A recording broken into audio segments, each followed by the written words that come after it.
ഈശോയിൽ എൻ്റെ ഏറ്റവും പ്രിയപ്പെട്ട സഹോദരങ്ങളെ, ഉറങ്ങാൻ വേണ്ടി പോവാണ്. പക്ഷേ ഇന്ന് രാത്രി ഇച്ചിരി ഉറക്കം കെടുത്തുന്ന ഒരു കാര്യം ഞാൻ നിങ്ങളോട് ഷെയർ ചെയ്യാൻ വേണ്ടി പോവാണ്. ആക്ച്വലി ഒരു ചോദ്യം ചോദിക്കാൻ വേണ്ടി പോവാണ്. ഈ ചോദ്യം ഞാൻ എന്നോടും ഇടയ്ക്കിടയ്ക്ക് ചോദിക്കാറുള്ളതാണ്. നല്ല ഉത്തരവൊന്നും കിട്ടാത്തതുകൊണ്ട് ഞാൻ ആ ചോദ്യം ഇന്ന് നിങ്ങളോട് ചോദിക്കുകയാണ്. എന്താണ് നാട്ടുകാർക്ക് നിങ്ങളെക്കുറിച്ചുള്ള അഭിപ്രായം? ഉം, നല്ല ചോദ്യമല്ലേ? നിങ്ങൾക്ക് എന്താണ് നിങ്ങളെക്കുറിച്ചുള്ള അഭിപ്രായം? പേഴ്സണലി ഒന്ന് ധ്യാനിക്കാനൊക്കെ ഒരു വിഷയമാണെന്ന് ചോദിച്ചിട്ടുണ്ടെങ്കിൽ ചിലപ്പോൾ നമ്മുടെ ഉറക്കമൊക്കെ പോകുന്ന ഒരു വിഷയമായിരിക്കും. നമുക്ക് നമ്മളെക്കുറിച്ച് വലിയ അഭിപ്രായമൊന്നുമില്ല. നാട്ടുകാർക്ക് എന്താണ് അഭിപ്രായം? ഒരു പിടിയില്ല. നമ്മളിന്ന് രാത്രിയിൽ ഒന്ന് കിടന്നുറങ്ങുന്നതിന് മുമ്പ് ഒന്ന് ചിന്തിക്കാൻ പോകുന്നത് ഈശോയ്ക്ക് നമ്മളെക്കുറിച്ചുള്ള അഭിപ്രായം എന്തായിരിക്കും എന്നാണ്. നമുക്ക് ആദ്യം ഈശോയെക്കുറിച്ചുള്ള രണ്ട് അഭിപ്രായം പറയണം. ലൂക്കാസ് സുവിശേഷം 2-ാമത്തെ അധ്യായത്തിൽ 52-ാമത്തെ വാക്യത്തിൽ നമ്മളിങ്ങനെ വായിക്കുന്നില്ലേ, ഈശോ ജ്ഞാനത്തിലും പ്രായത്തിലും മനുഷ്യരുടെയും ദൈവത്തിൻ്റെയും പ്രീതിയിൽ വളർന്നു വന്നു. കുഞ്ഞായിരുന്ന സമയത്ത് ഈശോയെക്കുറിച്ചുള്ള അഭിപ്രായം എന്താണ്? ഈശോ ജ്ഞാനത്തിലും പ്രായത്തിലും ദൈവത്തിൻ്റെ മനുഷ്യ മുമ്പിൽ പ്രീതിയിൽ വളർന്നു വന്നു. ഈശോയുടെ ജീവിതാവസാനത്തിലോ? ലൂക്കാസ് സുവിശേഷത്തിൽ തന്നെ 23-ാമത്തെ അധ്യായത്തിൽ അതിൻ്റെ 47-ാമത്തെ വാക്യത്തിൽ നമ്മളിങ്ങനെ കാണുന്നുണ്ട്.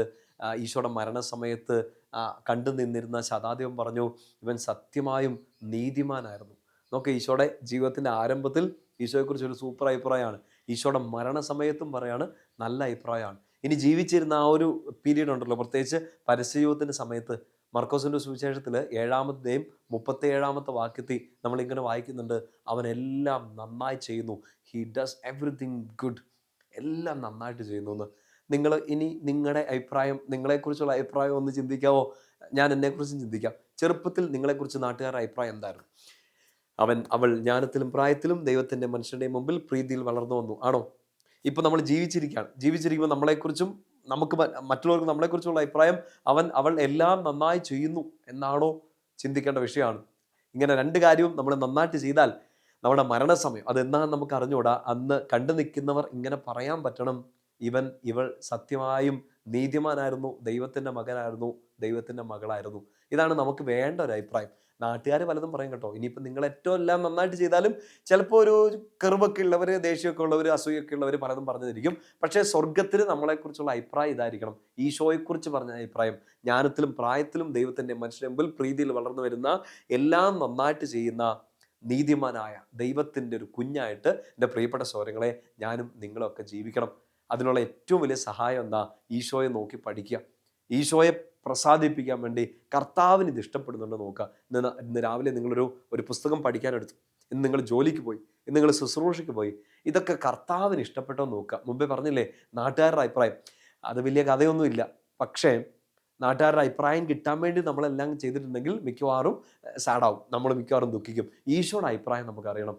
ഈശോ നമ്മളെക്കുറിച്ച് ഇത് പറയണം, ഇവൾ എന്നെപ്പോലെ ചെറുപ്പത്തിൽ വളർന്നു വന്നു, ഇവൾ എന്നെപ്പോലെ എല്ലാം നന്നായിട്ട് ചെയ്യുന്നു, ഇവൻ എന്നെപ്പോലെ തന്നെ ദൈവത്തിൻ്റെ പൈതലാണെന്ന് ഈശോ നമ്മളെക്കുറിച്ച് പറയാൻ വേണ്ടി പറ്റണം.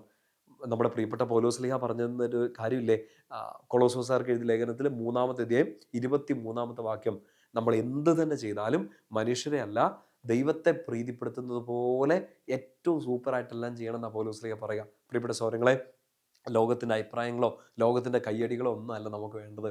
നമുക്ക് ഈശോ നമ്മളെ നോക്കി ഇങ്ങനെ കൈവരിച്ച് പിടിക്കണം, കൊള്ളാം എന്ന് പറയണം. അങ്ങനെ നമ്മളെക്കുറിച്ച് പറയാൻ സാധിക്കട്ടെ. ചെറുപ്പത്തിലും ജീവിച്ചിരിക്കുമ്പോഴും മരണസമയത്തും ഈശോയുടെ മുമ്പിൽ ഏറ്റവും ബെസ്റ്റായിട്ട്, മിടുക്കനും മിടുക്കിയായിട്ട്, വിശുദ്ധരായിട്ട് ജീവിക്കാൻ സാധിക്കട്ടെ. നമുക്ക് പരസ്പരം പ്രാർത്ഥിക്കാം. നാളെ പ്രത്യേകിച്ചൊരു കാര്യമുണ്ട്. 27-ാം തീയതി നമ്മുടെ ധ്യാന കേന്ദ്രത്തിൽ ഒരു ഏകദിന കൺവെൻഷൻ നടക്കുകയാണ്. പ്രിയപ്പെട്ട നോബിൾ തോട്ടത്തിൽ അച്ഛനാണ് നമ്മുടെ കൂടെയുള്ള അച്ഛനാണ് ശുശ്രൂഷ നയിക്കുക.